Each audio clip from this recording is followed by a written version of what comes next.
దేవునికి స్తోత్రము కలుగునుగాక. ఆమెన్. ఈ ఉదయకాల శుభములు మీకు తెలియజేయుచున్నది రెవరెండ్ కె శ్యాంబాబు. ఈ దినము కొరకు దేవుని వాక్యము. అయితే నా నామమందు భయభక్తులు గలవారగు మీకు నీతి సూర్యుడు ఉదయించును, అతని రెక్కలు ఆరోగ్యము కలుగచేయును గనుక మీరు బయలుదేరి క్రొవ్విన దూడలు గంతులు వేయినట్లు గంతులు వేయుదురు. మలాకీ గ్రంథము 4వ అధ్యాయము 2వ వచనము.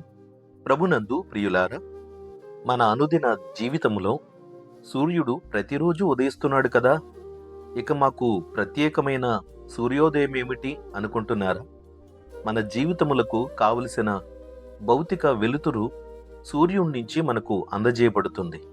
కానీ యేసుక్రీస్తు నీతి సూర్యుడు, కోటి సూర్యుల ప్రభను కలిగిన దేవుడు.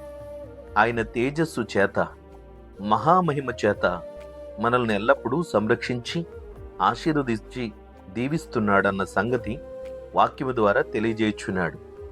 భౌతికమైన సూర్యుని యొక్క తేజస్సు అధికమైతే శారీరపరమైన అనారోగ్య రుగ్మతలు కలగవచ్చును.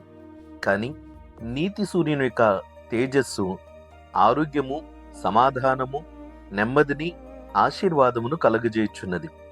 యేసుక్రీస్తు యొక్క మహిమ కలిగిన ఆ ప్రభ మన మీద ప్రసరించబడగలిగితే చీకటి కలిగిన మన హృదయాలలోని పాపము బయలువెడలిపోతుంది.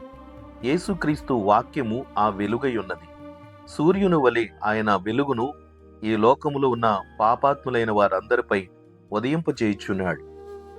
లూకా సువార్త 1వ అధ్యాయము 79వ వచనములో, చీకటిలోను మరణఛాయలోను కూర్చుండు వారికి వెలిగిచుటకై ఆ మహావాత్సల్యమును బట్టి పైనుండి ఆయన మనకు అరుణోదయ దర్శనమును అనుగ్రహించును అని భక్తుడైన జకరియా ప్రవచనాత్మకమైన మాటను తెలియజేయుచున్నాడు.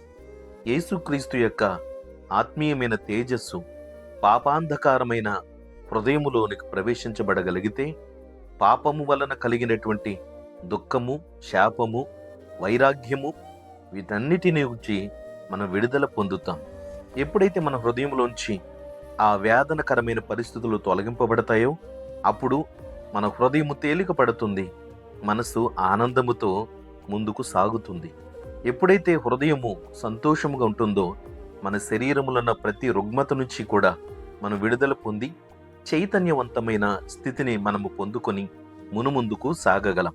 అందుకని ఆయన యొక్క అరుణోదయ దర్శనము మన జీవితాలకు నూతన తేజస్సును, నూతన ఉజ్జీవాన్ని కలగచేయును కనుక మనము ఆ శక్తిని పొందుకున్న స్థితిలో క్రొవ్విన దూడలు ఎలాగో గంతులు వేస్తాయో అలాగే ఆనందముతో మనము కూడా సంతోషము కలిగి ముందుకు సాగగలం. కనుక దేవుని యందు భయభక్తులు కలిగి అనుదినము ఆయన కృప కొరకు కనిపెడదాం. పరిశుద్ధాత్మ దేవుడు అట్టి నూతన ఉజ్జీవము, నూతన శక్తిని మనకు కలిగిచేయునుగాక.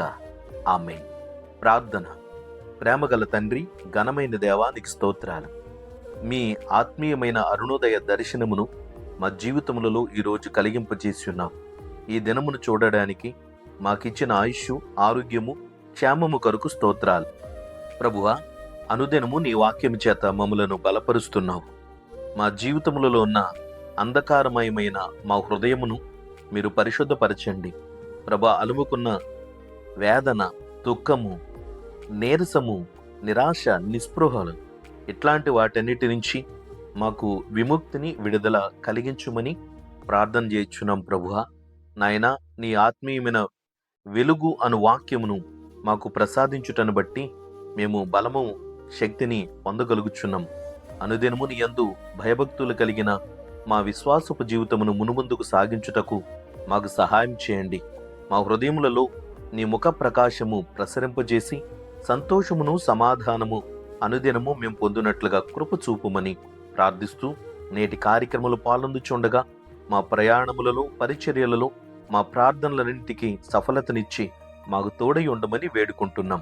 ఈ వాక్యం ఆలకించిన ప్రతి వారి హృదయములలోనూ నీ వాక్యమును వెలుగు ప్రసరింపచేసి నీ సన్నిధిని వారికి తోడుగా ఉంచుమని యేసుక్రీస్తు నామమున ప్రార్థన చేయుచున్నాము తండ్రి. ఆమేన్. తండ్రి, కుమారుడు, పరిశుద్ధాత్మయను త్రియేక దేవుని దీవెన ఇప్పుడు ఎల్లప్పుడూ మీకెల్లరకు తోడయుండునుగాక. ఆమేన్.